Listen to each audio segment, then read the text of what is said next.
Welcome to So I Married a Film Critic. I'm your co-host Julia. And I'm Barry, her husband. Hello, everyone. Actually, you are my husband, but you're also the film critic. I'm the film critic, but you are the film aficionado, the film enthusiast. No, that's not. That's you. I think so far, I think it's been established that the listeners are really more liking what you have to say than what I have to say. That's not Your been- blowhard husband. And this episode, I think, would be a great example of that. That is, our listeners have not given us that feedback. That's true. Do we have listeners? If you're listening to this, thank you. We love you, whoever you are. Oh, man. Okay, so this episode, we decided to go back to 1989 and watch The Burbs with Tom Hanks. Directed by Dante, one of my favorite filmmakers. This guy, I swear, has given me some happy memories from the 80s. I mean, the movie he made right before this is Inner Space, which is an all-time favorite of mine. Most people would go to Gremlins. I would go to a film that he did in 93 called Matinee. That film, it just resonates with me for so many personal reasons. I love Matinee. I love most of his films, honestly, but this one is way up there for me. It was a semi-successful film when it came out in 89. I remember it came out after Tom Hanks did Big, which was a blockbuster for him. It was his, that was a giant breakout film for him because he was nominated for the Academy Award for the first time. And this was the movie he did right after that. It made $11 million its opening weekend, which was a record for February. So it did really well, but the cult of this movie has kind of carried it because obviously by the time you get to Philadelphia and Forrest Gump, people aren't talking about the Burbs anymore. I'm sorry. I just got done telling Barry to turn off all his devices. I'm not saying anything. All right, well, my memories of The Burbs are pure horror. I mean, I don't think I saw this right when it came out because I was only 9. But I saw it sometime in the early 90s and I was terrified. So I thought it was a complete horror movie. I didn't see it in the theater, and this is one of those movies I really, really wanted to. And what I used to do, and it never worked, was I would cut the poster art of the movie out of our paper and then use a magnet and stick it to our refrigerator and be like, "Mom, that's what I want to go see." I remember I did that with this movie and Fletch Lives, and she was like, "Woo, that looks good, Barry." And she never took me to see The Burbs on the big screen. Smart mom. Never happened. Yeah. I don't know if she looked it up ahead of time or she's like, "Oh, I don't know what that is." I don't know, but yeah, I gave her some very blatant hints, and she did not take me to see this at the theater. Yeah, I did not remember the story. I just remembered being really scared as a kid and thinking it was a horror movie. So when we got a request from a fan, Yay, our fan. asking us to do this film, I was a little hesitant, but obviously this movie is not that scary. Because you remember being like Rosemary's Baby. Yes.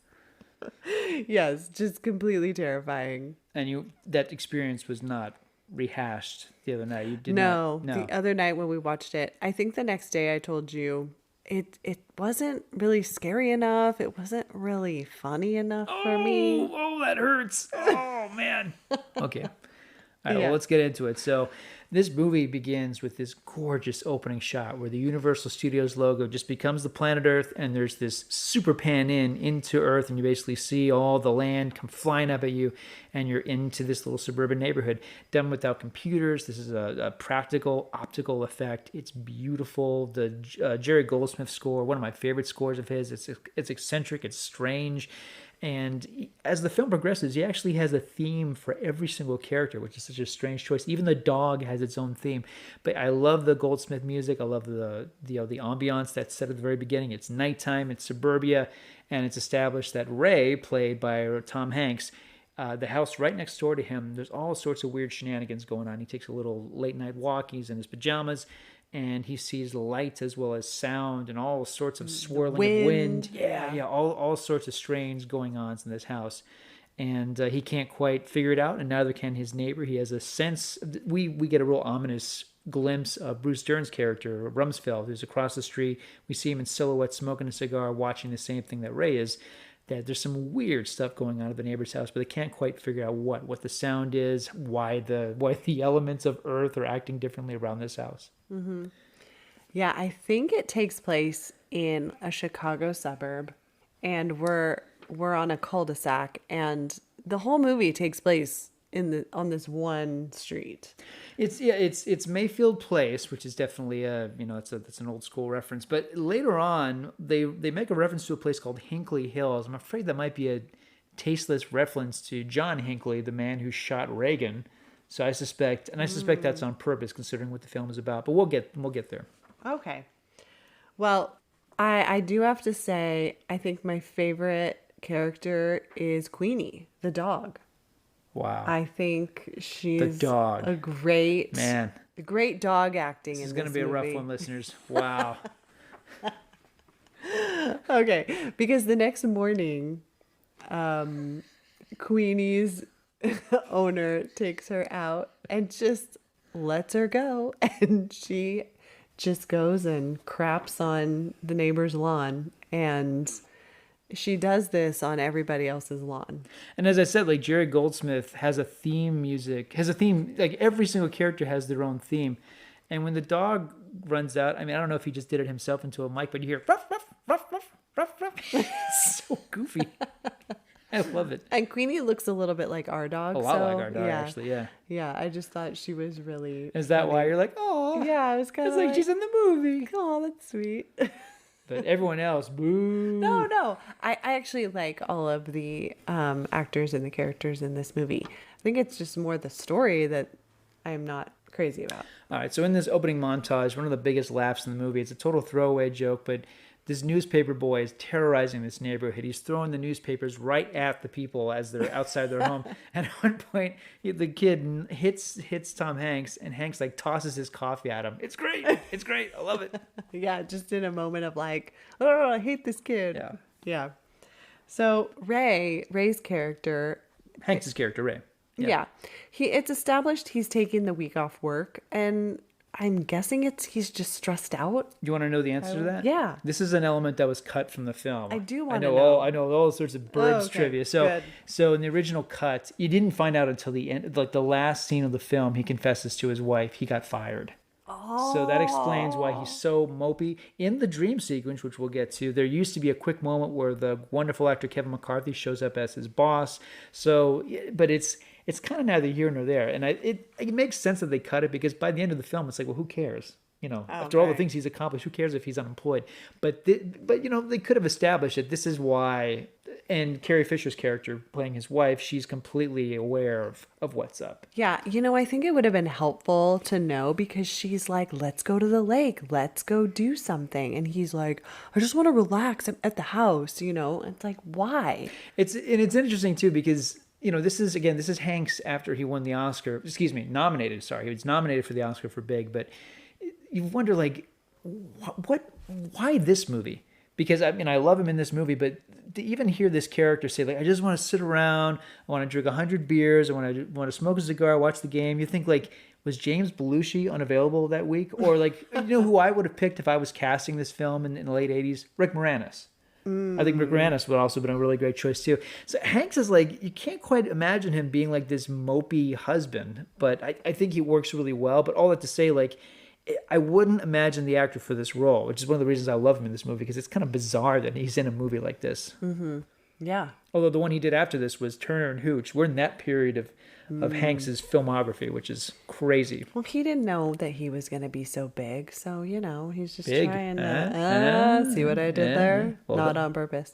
Okay, so maybe we talk about some of the other characters in the neighborhood, because they're all very colorful, eccentric. Very eccentric. Well, you got Corey Feldman playing the stoner kid who, as you've indicated, like apparently he lives by himself. No, his parents are away. They're away. His parents He's are supposed away. to paint the house, but his thing, which is kind of wonderful, and apparently the screenwriter based this character on what he did. What Feldman's character does is he basically invites his friends over, sits on the front porch, and watches the neighborhood like it's a TV show. And the neighborhood never fails to deliver on entertainment value. Yeah, I think my favorite is when he has his girlfriend over and he's like, no, come on, this is going to be great. And no matter when he's out there, something's happening and he just thinks it's the best thing ever. He's always like, I love this neighborhood. No, to tour for just a second, like, do you have memories of living in a neighborhood where things were so particularly strange that you were afraid? other than where we are right now. Yeah, this neighborhood probably the most A little wacky afraid. around here. Little wacky. No, I don't remember ever living in a place where I was scared. We never really lived anywhere that interesting, but here, I mean, we've heard stories of our neighbors, Yeah. and someone threw like a dead rat over someone Oh boy. else's, Yeah, yeah. onto their lawn like multiple times until they moved out. And I was like, ooh, do not make enemies with that person. Lots of dog situations. Our dog has been attacked by two different neighbor dogs. So, it's just like, I don't know that it's anything that crazy though. I mean, I'm Yeah, I'm sure. sure. Obviously, people got it so much worse. Yeah, totally. I'm sure, and other people have had their dogs, get into little scuffles with other neighbor dogs, but that rat story has always stayed with me. Yeah, yeah. Well, I'll say really quickly. I mean, where we used to live at one point, we were living in Colorado Springs, and I wrote this. I wrote an article on the Burbs, and I actually started the article recalling this story. I was one night walking my dog at 11 o'clock at night. This Charlotte had to go to the potty at 11 at night, so I'm taking Charlotte for a walk around our neighborhood. It's 11 at night now, and I got a flashlight. I'm walking her around our neighborhood, and I come across a neighbor a couple houses down, and they're digging in their backyard at 11 o'clock at night. Ooh. And, at the time, I'm coming up with 1,000 things like, oh, whatever. Maybe a pet died. Maybe there was a leak on a pipe or something. Coming up with all these things. But then by the time I got back to the house, I'm like, why is he digging at 11 o'clock at night? Yeah, it's really hard to justify that time to do something It's like that. always bothered me. And like I would pass, I mean, this was, like a couple of years before we moved, but I would pass by that house for like years afterwards, really eyeballing it. Never had a sense of anything like what's going on, what's in the backyard. And I do remember that moment, like, because I remember like I'm hearing him dig and dig and dig. And I remember like, Charlotte, let's go. I don't want anybody to know I'm out here. But yeah, that's always stayed with me because it is the thing that it still eats away at me. Why was he digging at 11 p.m. at night? Yeah, that's creepy. I think Yeah. I remember you telling me that Yeah. story. Could we see their house from our house? No. Oh, okay. Yeah, it was down the road and then to the left, and it was that was the last house on the left. Ooh, yeah. Creepy. Okay. All right. So anyway, back to the Burbs. So yeah, let's see. We meet Bruce Dern, who's got a great introduction. He walks on screen, and heavy metal is blasting. He very slowly puts on his sunglasses because he is badass, and he's got a flag up front. He's a veteran, and he puts up the American flag. His gorgeous wife, played by Wendy Shaw, gives him the flag. So this is like the glamour couple of the neighborhood, if you will. Now, is his name really Rumsfeld, or do they just call him that? I think Mark is his first name. No, but like, is his last name? Last name is Rumsfeld. Yeah. Okay, but are they just calling him that because it's like a military thing? Or, like Donald Rumsfeld? Well, Or why? it's Rumsfeld. That is the name of the character, Mark Rumsfeld. Oh, okay. Yeah, yeah. All right. I was just curious if it was like just, I don't know, something to do with. I don't think so. This is 89. I'm okay. guessing no, but I think there are a lot of names in this that point to other elements of pop culture and history. But So yeah. yeah, speaking of his wife, she's always wearing like these skimpy outfits, and Corey Feldman, his character Ricky, he's always like, "No tan lines, Mrs. Rumsfeld, looking good." So he's just ogling everyone, and it's just kind of the cheerleader of the whole thing. Corey Feldman's Yes. character, absolutely. Yes. Then you also have Rick Duckerman playing Art. Rick Duckerman I really like this character actor a lot. He's probably best known for this movie and also playing the bad guy in Little Monsters, the Fred Savage film. Duckerman, I feel like in this movie, and maybe you agree with me on this, I get the sense like they couldn't get John Candy. So they got Rick Duckerman. Totally. And I think Candy would have made this character more lovable. I think, no matter how you look at it, Duckerman, to his credit, this character is not endearing at So all. if it had He's been obnoxious. Candy and Moranis, Oh, you think this would have been? I think the characters would have been much easier to like, and I would have rooted for them more. And it also has to do with the fact that the three, because it's basically the Three Stooges with Tom Hanks, Bruce Dern, and Rick Duckerman. They're playing the Three Stooges, and also, as the movie points out numerous times purposely, they come across like children, like dumb little boys. And I think had it been Moranis, I mean, who else could have played the Bruce Dern part in the late '80s? I don't John know. Goodman. No, I like Bruce Dern though. Yeah, I do too. This Yeah. is my introduction to Bruce Dern, which is insane. He's 85 years old. He's still acting. Of course, his daughter is Laura Dern. He's brilliant. He's consistently brilliant. He still acts to this day. But this is my introduction to Bruce Dern. I remember my parents being like, "You've never seen Black Sunday?" Like he's done all these dark, intense movies, and you see him in this, and he's just a total goofball. Yeah. Yeah. I think he's my favorite character just because he's so off the wall. So then we have Carrie Fisher. Yeah, Carrie Fisher is Carol. She's playing the wife role, and it's a shame that she's not more. She doesn't get to interact with the main story enough because those moments where she is a part of it, as opposed to her husband sneaking around on her, I think those elements are some of the strongest where Fisher gets to play because. I mean, we all know she's a brilliant comedian, a brilliant writer. I mean, we unfortunately lost her a few years ago. But, I mean, in terms of, I remember even reading some of the books that she published and hearing about, like, some of the films, like Austin Powers, where she did, like, some uncredited rewriting on that. She was a comic force of nature. And a little of that comes through here. I wish the film had used her a little more but, I mean, the movie does make a point that it's this dumb, rah-rah boys club, essentially. Yeah. Yeah. So they're obsessed with the house next door to Ray's, and the Klopeks have moved in, and Art is walking with Ray, and he's like, no one goes in, no one goes out. What are they doing in there? What's going on? Who are they? And the house looks terrible. I mean, the lawn is It looks like the Munsters dead. live there. Yeah. And he says, that their last house was burnt to the ground. Mm-hmm. And then they moved here. And so they just don't know what's going on. Well, yeah, I guess I could.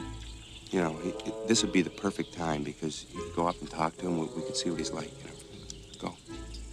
You could go say hi to him, too, Yeah, but he's your neighbor. Well, no, he's your neighbor as well. No, but I'm over. You share a property line with him. He's Yeah, your, but like... we're all on the same block, so, I mean, you could go, too. So. No, we're all in the same town, too, but you're right next to him. If he was ever going to borrow anything, he'd come over to your place. Well, he's busy now. No, he's not busy. Now, look, he's going into... Go now, because he's going back in. If you were going to say hi, you should probably... There, he's going into the house. You're going to lose him because he's going to go in... Well, there, now you've blown it, haven't you? No, I didn't blow it. Chicken? He went into his house. Chicken? I'm not chicken because he went into his house. Well, he went into his... You look like a chicken in front of your son and everything. Your son. So it's a typically mature moment for Art and Ray, where Art calls him a chicken and basically does the McFly thing, or McFly can't back down from me calling him a chicken. So Ray decides to go along with Art to ring the doorbell, introduce himself to the neighbor, and the film has one of my favorite comic moments where this Ennio Morricone Western music is playing. It's slow-mo of Tom Hanks and Rick Duckerman approaching the Klobeck house. And there's a slow pan in on all the characters watching. And finally you get to the dog. Oh, yeah. It's the best. It's so funny. Yeah. That's why I like Queenie. Joe Dante, I mean, like, the guy has this cracked comic timing. I mean, his prior film, Inner Space, that movie is brilliant in its comic nuttiness and inventiveness, and I feel like there's a lot of that in this movie. I love that this is not a conventional comedy by any means, and they found the right person to make this movie. So at night, I think the first night we see them, they're outside watching the house, and in the basement is just like, there's this weird sound, like a machine, and just like explosions and all this light. And so you have no idea what's going on under there. And I think that's when Rumsfeld, we see he has night vision goggles and all this, his like military paraphernalia. So they're really trying to figure out this mystery. All the while, the wives are just like, what is going on? Yeah, on one hand, like, I don't like that traditional sense, although there's something almost vaguely 50s about the movie. And of course, it was shot on the Universal backlot. One of the houses is the Leave It to Beaver house. Like, it's on that famous lot that you would see when you take the tour. In fact, I remember with my brother taking the Universal Studios tour and like, that's the house from the Burbs. Like, wow.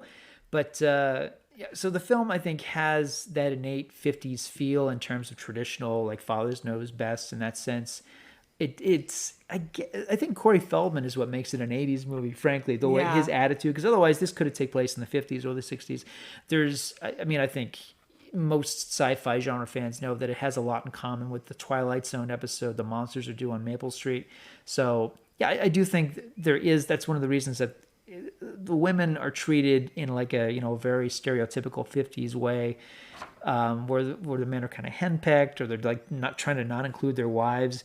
And again, like sometimes the movie is really smart about it. Like I love, again, like the sequence in the third act where both Bonnie and Carol are involved in the story directly.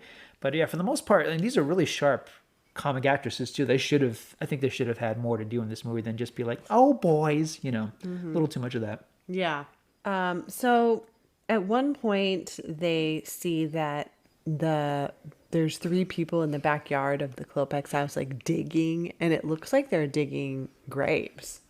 There's that, and then there's a moment right before it where they watch one of the Klopeks, played by Courtney Gaines, who gets out of the car to basically put the trash in the trash can, and Well, then he drives his car from the garage to the end of the the driveway, takes the bag out, puts it in the can, and then takes a stick and beats the living heck out of whatever's in that garbage bag. Yeah. And so they're just like, oh my gosh, it's a dead body. We're going to have to figure that out. And there is a funny scene the next day when the trash men come. This is great. Yes. This is, Robert Picardo, who I've actually had the chance to meet. He's a wonderful guy and a brilliant, underrated character actor. I love Picardo. And then, of course, the indispensable Dick Miller, who's been in over 100 movies, and most of them been in every Joe Dante movie. Yeah, these two guys are playing like philosophical garbage men, if you will.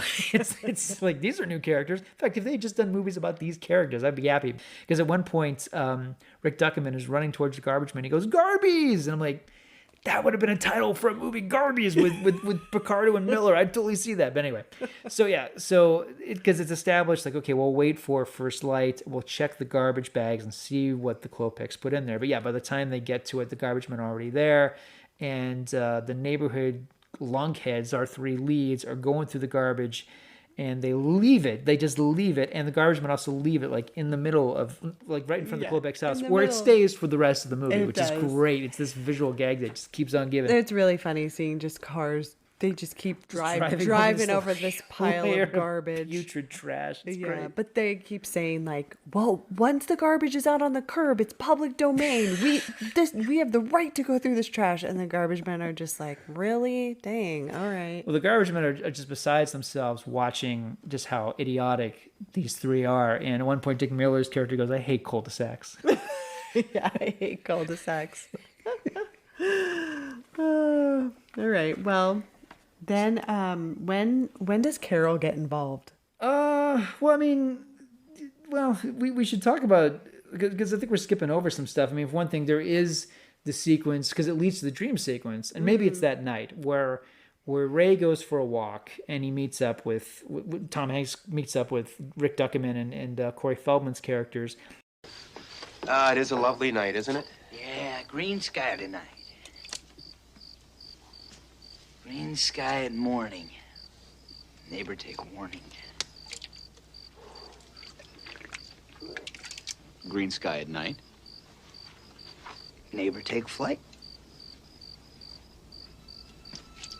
You know, did you ever see the movie The Sentinel, Mr. Peterson? It's about the old guy who owns the apartment, which is kind of like the gateway to hell. No, I didn't see that. Oh, well, I was doing some thinking. And you know, being that their last house burned down and all, it's like maybe somebody left the gate open. It's them. They're moving around again. And it's interesting because at first Corey Feldman asked him, "Have you ever seen The Sentinel?" which is this really bizarre, creepy B horror film. But then Art starts to tell the story about this guy, Skip the Soda Jerk, how Skip murdered his whole family. And the details of this are so chilling that it definitely reminded me of John List, the famous serial killer who murdered his family and ran away and took on different identities. The movie The Stepfather is based on John List, and there's a lot of John List, the details of that ghastly crime in this story of Skip the Soda Jerk. And sure enough, that night, which is one of the funniest visual gags in the movie, Ray, played by Hanks, is by himself watching TV with his dog, and every channel he turns to is some ghastly horror film. Yes. Which is probably why I had nightmares as a kid, was this scene and his bad dream. I think he's watching. I think it's Race the Devil, which is a movie I find I love Race the Devil. And then he turns the channel. It's The Exorcist. Turns the channel. It's Texas Chainsaw Massacre 2. I'll be honest with you, Jules. I would have wanted 5 more minutes of this gag. Just like every time he turns the channel, Night of the Living Dead and Rosemary's Baby. Just like keep going, movie. Like just keep piling on the clips. Just more like reaction shots of like Hanks and his dog watching all these horror movies. I mean, the movie is already perfection, but I think that would have pushed it over. All right. 5 more minutes of Five click, more minutes. Yep. Yeah, actually, that would have been funny.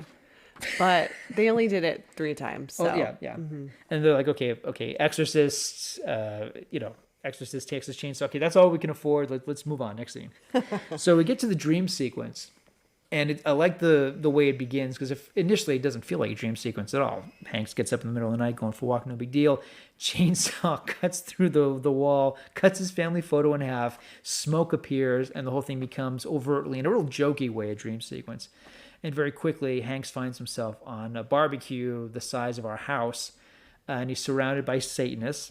Some of that has to do because Art was filling his head with nonsense about Satanism and Satanism, blah, blah, blah. And surrounding the barbecue are the Klopeks, one of which has a chainsaw at hand. They're all wearing ceremonial robes. The neighbor with Queenie goes, "Don't let it happen to you." And there's a great pullback where he's got an axe in the head, and so does Queenie. They glued an axe to this poor little dog's head. Queenie just is a scene stealer. Yeah, no Benji, but good dog performance all the same.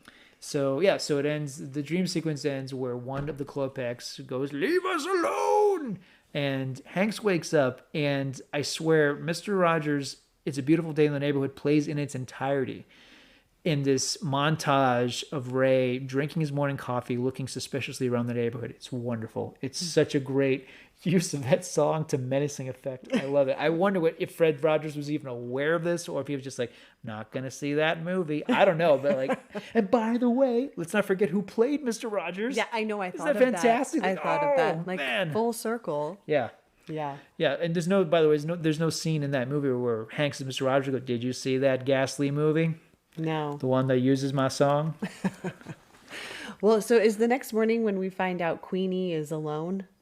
Yes. Yeah, so Queenie is just outside, dirty, paws and everything, and Rumsfeld's wife picks her up, and she's like, "Well, where's Charles, your owner?" And that's when everybody heads over to the house to try to find him. And they break in because they think that something happened to him. And now they think that the Klopeks have murdered him. So Yeah, and one of the instigators, I think this is the scene before the 4 of them go over to actually meet the Klopeks. It's the scene where Ray is by himself sunbathing in his backyard. Art comes over, ruins his moment of chill and coolness. And in having a conversation, Ray's dog very casually goes to the Klopeks, digs a hole, comes back with this giant bone. And initially Art and Ray are just having a conversation and throwing the bone. Go fetch.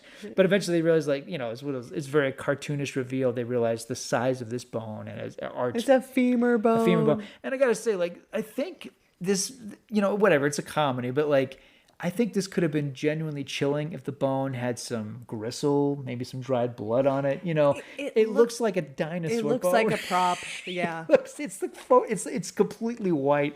I mean, it looks like a Flintstone bone. Like the kind that Dino the dinosaur would play with. But then there's a shot, it's really one of the most iconic shots in the movie for some reason, where they're looking at the bone, just horrified, and they go, "This could be Walter." And the camera does this thing where it pans in and out really fast on Hanks and Duckerman totally playing it. But it stops doing the in and out, and Tom Hanks is still going, for a second, and then he stops. I wonder, like, was this an outtake that they just decided to keep in the movie? Because like, nobody's taking this moment remotely serious. Definitely not anybody on either side of the camera. So it is a little odd. It's supposed to be this creepy reveal. I know it's a comedy, but still, it's like, this should be like this chilling moment. And yeah, no one's like, we're not going to, especially with a bone that looks like the Flintstones. So, Right. Yeah. Yeah. So they all go over to, is it Charles's house? They go, yeah, they go over to, that's right. They go over to Queenie's, we're talking about when they're going to Queenie's house, or, And that's when they find that his toupee is just sitting in the kitchen. Right. And they're like, nobody leaves their house. Walter. Walter's house. sorry. Yeah, played by Gail Gordon, the classic actor. Sorry Go about ahead. that. Sorry about Okay. that. Yeah, Walter's house. So Walter's house. And they find his toupee. Nobody just leaves without that. So they're like, obviously something nefarious has happened. And they, in the process, they're trashing his house. One of the funniest gags in the movie. It doesn't even feel like it was staged, where someone's holding a plate and someone opens the door and smashes the plate into pieces. And I was like, that's it, everybody out. Oh, it's great. It's great. Well, and there's also, Art is just constantly eating in every house that he goes to. Yes. Yeah. Every house. He has to find food. Yeah. Like, I could see him doing it at Ray's house because they're good buddies, but I would never just go to somebody's house and start eating their leftovers. He's the kind of guy you take for lunch at a diner, and on the way out, he's like eating the food off of the tables where no one's there anymore. He's like, that guy. disgusting. He's disgusting. Yeah, he's insufferable. And he's supposed to be insufferable. Again, like, the actor is playing this role to the hilt, but like, the fact that this is a really good character actor milking it and making you believe he's the character, as opposed to like John Candy kind of smoothing it over, like, oh, we love you so much, like, we're not, no, like, Duckerman makes us really kind of despise this character. Art, you had a dream you were going to win the lottery and you blew $500. Oh, I can't believe you're still bringing that I had up. a dream a plane was going to crash, so you took the bus to Las Vegas. If I'd have been on the plane, it would have crashed. And it doesn't matter. This wasn't a dream. This was a vision. I'm telling you, these people are Satanists. As I sit here, they are Satanists. Look, the world is full of these kind of things. Look at this. Black masses, mutilations. The incubus, the succubus. I'm telling you, Walter was a human sacrifice. You should have gone to the lake. I should have listened to Carol. Listen to your wife. Who listens to their wife? Listen, you got to listen to me. You know what the deal is? What we got to do is we got to go down to the religious supply store. We got to get ourselves a couple of gallons of holy water. My cousin Jerry's a priest. He can get us a deal. No, we got to go to the market. We got to get ourselves a couple of those big strings. You know they string that garlic? A couple big strings of garlic. We got to get ourselves some fresh lamb's blood. And then we got Ray, do you want him to take your family, kidnap them, tear their livers out, and make some kind of satanic pate? Ray, you're chanting. Ray. Ray, look. Ray. Unconscious chanting. You're chanting. I want to kill everyone. Satan is good. Satan is our pal. Ray. You're chanting. Hey, once they get in here, it's over, pal. What's the next scene? Well, the scene where the three decide to, the three decide to go, the four, so it's more than, so it's they decide to go over to the Klopek's house. This is the scene where they actually go over with the brownies. Well, it's the two couples and Art. Art, right, yeah, so it's, yeah. And they bring brownies, and every time they go onto the deck or the porch of the Klopek's house, somebody falls through. Yes, it's almost like a gag recycled from Hanks's movie The Money Pit, but it always gets a cheap laugh out of me. Well, and then they ring the doorbell, and the address is like 669. 669, and then the 9 falls and turns into a 6. You're like, dun dun dun. Very subtle movie. Very, very, Very subtle. subtle. So the 5 go inside to the Klopek's house, and it's this incredibly awkward thing. We meet the youngest member of the Klopeks, who barely says anything, played by Courtney Gaines. The creepy uncle, played by Brother Theodore, who's a really interesting character actor. And then up from the basement comes the wonderful character actor, this movie's full of great character actors, Henry Gibson, playing Dr. Klopek. He comes up and he shakes Ray's hand, and it's full of red, and he explains that he was just painting, but of course it looks like he has a hand just full of blood. Yeah. Who does that? Who just shakes somebody's hand with like paint or whatever on it? Well, the other day, I painted, I was painting my father's house. Remember how my hands were when I came home? They weren't wet though. That's true, but I was covered with white. So Yeah. yeah. Right, but you didn't like shake my hand and give me red paint. Well, I'd be permanently sleeping on this couch if I had done that. I know better than that. So they're in this creepy house, and the wives are like, well, I'm sorry it's taken us so long to get over here. And, we really should have come by sooner. And it's just, the house is like dirty and musty. Carrie and- Fisher, and like to my point earlier, Carrie Fisher and Wendy Shaw are so funny in this scene. The way they're trying to, be really chipper and normal and just make peace between the two homes, because this is really their biggest scene. And so do they find any clues? They do, which we don't find out till later, because it goes disastrously, because Duckerman, Art, is actually sneaking around the house. The Klopek's giant dog basically chases him off, and it ruins the party. Everybody kind of leaves abruptly. The next scene is the wives and the husbands are all at Ray's house. Ray is sitting contemplating everything on the stairs, and they're like, well, Ray, what are we going to do? And Ray says very calmly to his wife, like, I'll have a talk with the boys, figure this out, don't worry. Oh, yeah, because she's like... You finally come to your senses. Yeah, you finally come to your senses, and he's like, yeah, that, Yeah, because obviously... they're normal. Yeah, because the three men, like, their obsession with this house, it's gone from just, like, conversation, gossip, to, like, I mean, it's all they do, it's all they talk about. It's, they're constantly just scheming to the point where it's becoming very dangerous, and their wives realize that. By the way, Art's wife is not in the film at this point. She enters later. So Hank says, Ray says, like, let me talk to the boys. And, you think it's going to be this moment where he takes them into the den privately to scold them. And he explains that, no, like, I found Walter's toupee in the Klopek's house after we dropped it off. What is going on? Something is really nefarious here. So, yeah, the camera goes for the big hero close-up of Hanks. He's like, what does he say? Like, nobody...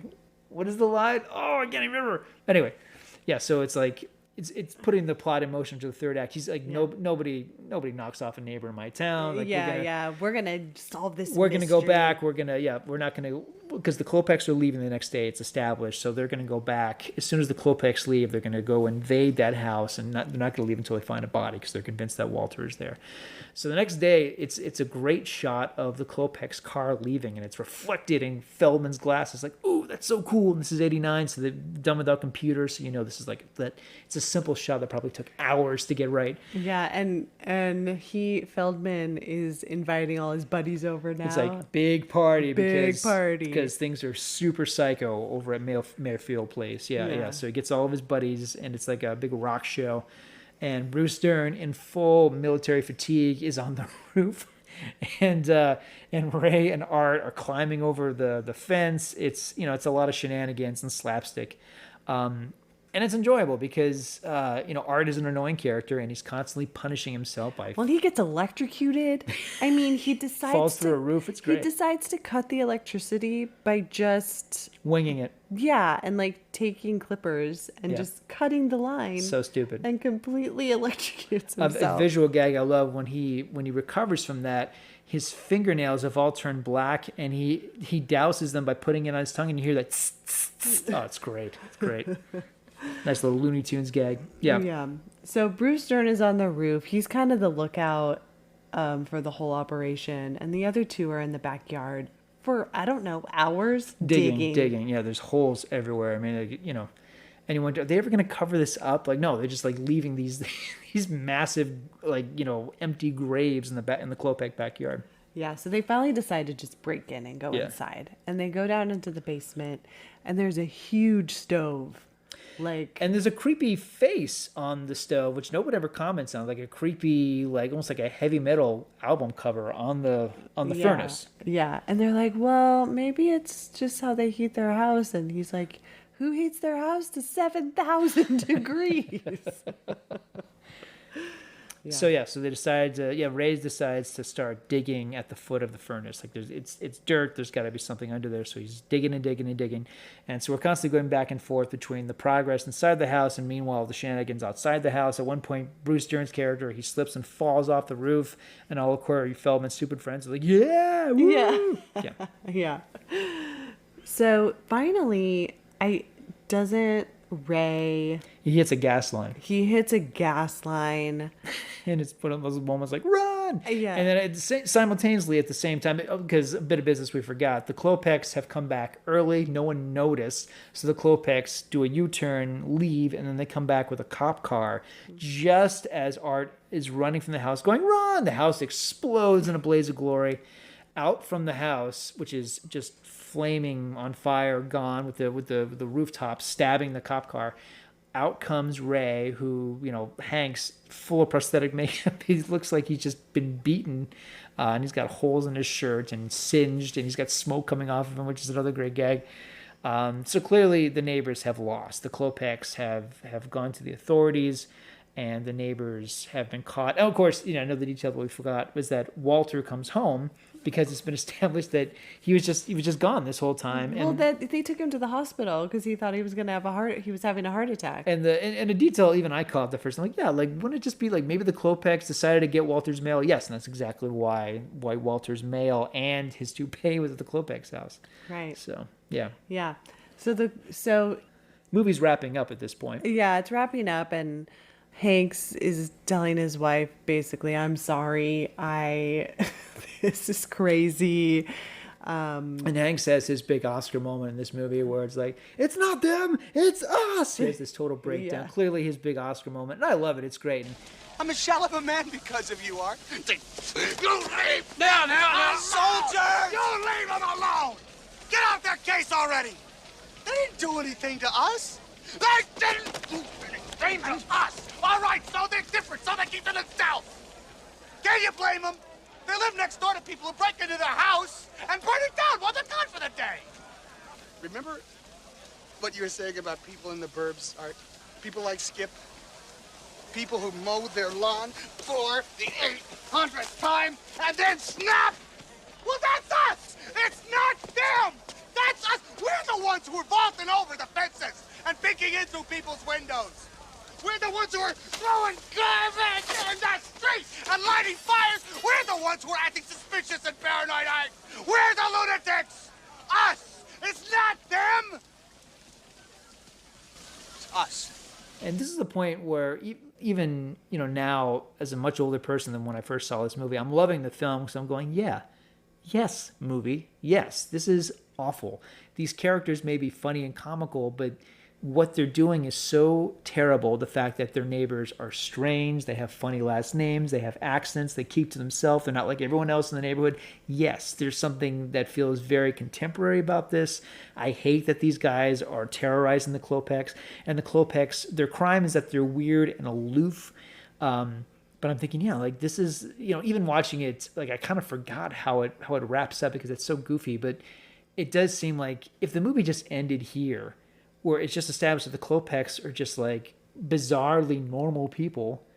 Well, I wouldn't call them normal, but bizarre. Yeah. Well, that there's a way to explain all this stuff. Right. That Dr. Klopek really is painting his den red, and that every time they go to a different town, their house winds up getting burnt down because the neighbors always suspect them of something nefarious. I think there's a way to explain that, and I like that idea, and I like the fact that the movie's saying look, leave your freaking neighbors alone. Don't be living in a state of paranoia. Yeah, it's okay that they, beat their garbage while they throw it in the trash can. It's fine. Don't worry about it. It's their trash. Exactly. Let weird neighbors be weird neighbors. Leave them alone, you jerks. Stop. It's okay that they'll never keep their house up according to the HOA rules. It's fine. Just let them live their lives, you invasive jerks. And I'm really liking Hanks's perspective, and I love that he runs into the back of the ambulance take me to the hospital, and he just runs into the cot. Love it.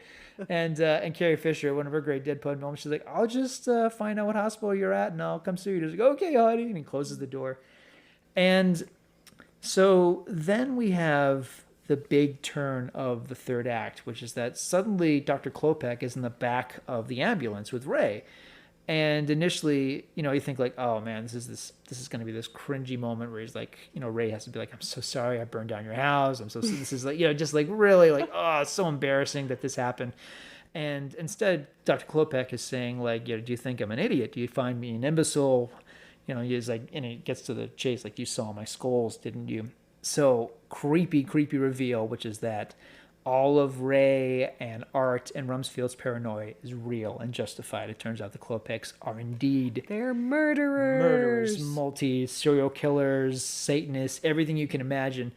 And it begins, it's a scuffle between the two, between Ray and Dr. Klopek, and the youngest Klopek is driving the ambulance and driving off. And I got to say, this fascinates me. Before Tom Hanks joined the cast of the movie, that was the ending. Oh. The ambulance drove off. No! And the movie ended. Oh my gosh. Which I love. But yeah, once Hanks joined, no, we can't kill Tom Hanks. Oh my We can't gosh. end the movie this way. And I love that ending so much.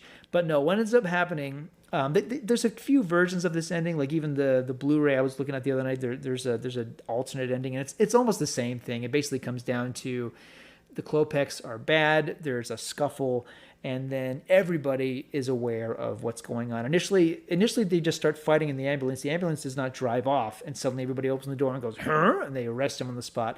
But this is this crazy Wile E. Coyote sequence where the ambulance is driving around like a maniac. The back door of it opens, and Ray and Dr. Klopek are having this fist fight while the gurney is wheeling down the street, very Hudson Hawk, crashes, and Ray goes, citizen arrest, citizen arrest, Which is hilarious. which is great. And so like initially the cops are very skeptical about, like, oh, you guys are crazy, you're just ranting as you've been before. But no, it turns out in the trunk of the Klopek's car are just Just piles of bones. armada of bones and skulls. Yeah. So, and an odd moment, the cop at one point says, Dr. Klopek. I'm like, did he join the film late? Like, did the actor not read the script right? It's kind of an odd moment, like when you get the name, everyone else is calling it Klopek. Anyway, so the movie starts to wrap itself up because that's the ending, and turns out, being invasive and awful and destructive to your neighbors is a good thing because they could be Satanists. That's the message of this movie, which does not sit with me well anymore. But at one point it did. Well, As a kid, I'm like, yeah, that's right. They were right all along. Yeah, but if your neighbors are murderers, don't you want the cops to get them? Of course, but look, real life is a different thing. Because this is 1989. 2 years later, the reveal of Jeffrey Dahmer happened. And I don't need to get into that, only to say that when they gave him the perp walk, what was the one thing that all the neighbors said? He seemed like such a nice man, which is creepy. And that speaks to this movie. Yeah, but the Klopeks didn't seem like nice people. Yeah, but at the same time, they had every right to be weirdos. They have every right to be there. And they have a right to be shut-ins, and they have the right not to mow their lawns. Yeah, no, that's true. But since it did turn out that they're murderers, I think, honestly, I'm either, not this ending. I think either the original ending where Ray himself is punished for his being invasive and discovering the truth. Ambulance rides off, and that's it. That ending, which I adore, or the ending where it stops with Ray's ranting about, we're not the monsters, we are, because I just can't get on board with this idea of these guys destroying the neighborhood because they suspect these people. And I think it would have been more clever if it turns out the Klopeks were just boring and weird and eccentric and not murderers. Yeah, that's true. But wouldn't it be great if it turns out they're like an Oom-Papa band? They're Oktoberfest is coming up, and we're just a couple of we're just kind of weird, We're just kind of weird. We're just weird Europeans, you wacky Americans, yeah. So one of the endings you would have liked is for Ray to be in the back of the ambulance. And the original ending that Dana just Olsen wrote. Just drive off, and he's gonna die. It's it's I guess the way, I think Dana Olsen, the screenwriter, I guess the way he wrote it was the ambulance drives off and Ray's going, no! And there's a dolly shot of the camera following the ambulance. You see it drive off in the distance, and meanwhile the house is on fire. And nobody in the neighborhood knows exactly what has happened. And, presumably everybody in that neighborhood is going to go the next day, whatever happened to Ray? Although we don't even get that. The movie just ends. Oh. Which I think it's a great shock, comic horror ending. And we don't get that. We get a lot of Looney Tunes slapstick, which is fine. It's in line. It's not like the movie suddenly changes tone. I mean, the movie is consistent with its wacky tone. But yeah, I would have liked an ending that's darker, or at least just punishes these nitwits. Because by the end of the film, I'm not on board with what they're doing. Yeah. Like, we got him, neighbor. Like, oh, you're such a jerk. Yeah, well, Such a that jerk. goes along with what I said. It's not scary enough or funny enough. But it celebrates these three stupid buddies, and I can't have it. Like what they're doing is just so awful. Because again, like they could be wrong. They could be absolutely wrong, and the movie doesn't really even really entertain that idea enough. Mm-hmm. You know. Yeah, that's true. And then, I mean, because the movie ends the way it begins by the camera panning back up out of Right. the Yeah, neighborhood. we get the great. Yeah. Yeah. But let me rewind for just a second to really make a point about this, about why I think Ray and his stupid buddies really need to be punished by the end of the film. There's a scene. It's the scene you spoke about where the night vision goggles are up and they're looking at the neighbors and they're watching them in the middle of the night and they're kind of planning, conspiring. There's a line that Hank says under his breath, but he does say, like, then all we have to do is what is it? Well, all we have to do is burn a cross on their front lawn. Oh, yeah. Ray says that under his breath, and I'm going, yeah, this is exactly what I'm talking about. Mm-hmm. You know, the movie is making light of this sort of thing, but these guys are just a few degrees away from being real monsters, much more so than the Klopeks. And the movie celebrates their idiocy. Mm-hmm. So again, like, I like this film. I do. But I do think the ending, I mean, to even use the word problematic, I just feel like the philosophy of this movie, I mean, what are we saying? Like, it's, you know, that we have to police, you know, or terrorize or antagonize anybody that's not the same white bread, you know, slice as we are. Especially the end of the movie where Ray's gonna leave, and he has like really like a Texas sheriff talking to Corey Feldman. He's like, keep an eye on this neighborhood for me. It's like, oh my gosh, like this is the scariest neighborhood ever. Like, forget, like, the neighborhood watch signs. Like, every house, I mean, like, my gosh, I mean, if you don't, like, mow your lawn the right way, these guys are going to be in your face. Yeah. Yeah. No, I mean, okay, in real life, yes, leave your neighbors alone. Mind your business. Unless you see something illegal, and then, of course, call the cops. But you're right. The movie does reward them when it probably shouldn't. I mean, what's the sequel? Like, suddenly, you know, the house is rebuilt and then a wacky, you know, bunch of Russian polka players move in. Like, oh, do we trust them? Is it happening again? No. It's just... I mean, it was a 50-50 shot. Either they were really right or they were really wrong. They got lucky. They got lucky that their neighborhoods, that their neighbors rather were serial killers.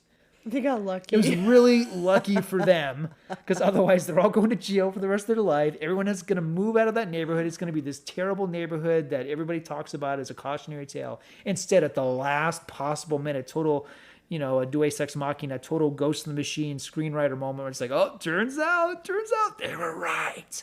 Okay, but in the grand scheme of things, if it really is murderous neighbors versus eccentric neighbors, I mean, it's better to be the eccentric neighbor than the murderous neighbors. Wouldn't it be wild if, you know, and this never would happen because it's Hanks, you know, in between, like, you know, the Money Pit and Turner and Hooch. Wouldn't it be amazing if it turns out that Ray and Bruce Dern and Rick Duckerman, that they were actually psychopaths, crazies, like they were actually the Satanists, and the Klopeks were actually the really nice, like they're trying to start like a home church at their house. I mean, just really turn it on you. That would have been nuts. Yeah. Yeah. But yeah, this film is just not. It's edgy. It's edgy for an '80s comedy, especially a PG-rated '80s comedy. It is, but yeah, man, I just can't get on board with that third act reveal. I just can't. I think the original script, you know, I think it really would have been like, oh, a really great Twilight Zone finish. But then they got to have the scuffle in the back of the ambulance, and everybody's hugging at the end. Okay, and, yeah, we get it. So, right, how many stars do you give this? you know, I like this movie enough. In fact, I think some of it is really cracked brilliance, and has a lot to do with how good the cast is and how insane Joe Dante makes so much of this. So for me, it's 3 stars, but with some big reservations. This is not my favorite of his. I think Inner Space and especially Matinee are better films, but I do adore this film. I do. Okay. You? I think I'm more of a 1.5 star. Oh, 1.5. Gosh, that hurts. I know. And because I don't ever think I'll watch it again. I just don't think I'd ever have Not to. even on Halloween when you're like, I want to watch something that's not really scary. So you can put on the Burbs. Oh, man. Because that always happens every Halloween. It's like, all right, You well, kind of got me there. like, it's Okay. either this or Hocus Pocus. So we could either watch Bette Midler singing and dancing or Tom Hanks and the Satanist Neighbors. Oh my God. Just described a Halloween at the worst house. Yeah. Well, because I do enjoy the actors. I did laugh quite a bit. We laughed a lot. Yeah. I obviously enjoyed the dog acting. Yes. It's all about the dog. That was great. But I don't know, just like the story, it was okay. Can you think of a better movie that did this? No. You're asking. No, you would have to think of a better movie. Okay. And then ask me if I think it's a better movie. Because I don't have that kind of a memory. Well, I mean, let's be honest. I mean, a movie that deals with paranoia of a supernatural tenor, would you say, you would, I mean, let's face it, Rosemary's Baby is a superior film, right? You would rather watch that film again, right? Oh, would I rather watch Rosemary's Baby? Yeah. Ugh. I don't know. That movie is messed up. It's great, though. It's so messed up. I don't personally want to watch movies about Satanists. That's just kind of no, not my preference. Yeah, I don't have a lot of those on the shelf, really. No. So I don't think, I think I'd rather watch this again if I had to pick between those two. There you go. You're finding scenarios in which I'll be able to force this movie on you at least 7 more times in our lifetime. So I'm feeling really good right now. 7 more At least 7. All right. Well, All right. is this your least favorite Tom Hanks movie? Or you can think of a Tom Hanks movie you like less than this one. I can't think of another one. I got one. You've Got Mail. I can't stand that movie. You've Got Mail is, it's not up there for me. Yeah. No. Yeah, I find that movie really painful. And I like Nora Ephron, but not that one. Yeah. Yeah. Well, what about Larry Crown? Yes, that one too. That one's awful. Extremely loud and incredibly close. The Tom Hanks 9/11 movie. I hate that film so much. Yeah, there's Hanks has made so many movies, really. What about him and Wilson? I like Castaway. Yeah. Castaway's got, but you know what? That middle of it, when it's the island, that's where that movie is awesome. The beginning is a FedEx commercial, and the ending where he's like, "Hey, I'm back. I'm going to talk to everybody and not open the box." It stinks, but everything that's on the island is pretty fantastic for that film. All right. Yeah. Yeah, I don't know, but you did mention some not great ones. Mm-hmm. So, yeah, I guess, I don't know. This was just like a C for me. Like, it's average. I think Hanks would agree with you because he never talks about this movie. Yeah. He talks about Splash with all the love and devotion and fondness. Like, yeah, I mean, Splash. And this is like, whenever I think of Hanks, this is my favorite. It's weird because people like, I mentioned Tom Hanks. They go like, oh, Captain Phillips or Saving Private Ryan. I go right to this era, the Dragnet Burbs era where he's got, big wavy, floppy, curly hair and he's like goofy, affable. I miss this guy because... Like, I don't know if you've seen it. Like, he's going to play Colonel Tom Parker in this movie about Elvis coming out. And he's, like, covered in prosthesis. And he's doing an accent. It's like, I love you, Hanks, but you're not Daniel Day-Lewis. Like, no, have fun again. Yeah. He does. He's a serious actor now. And that's cool. He's a great actor. I mean, and that's one of the reasons he's been around for so long. But I do miss the days when he's like, I'm just going to do this movie where I'm a cop and my co-star is going to be this big, giant, slaughtering St. Bernard. I miss those days. I miss that Tom Hanks. I do. All right. Well, maybe we need to go back and watch Turner and Hooch. Ooh, going to the Hanks vault? Yeah. Early Hanks. Early Vintage Hanks.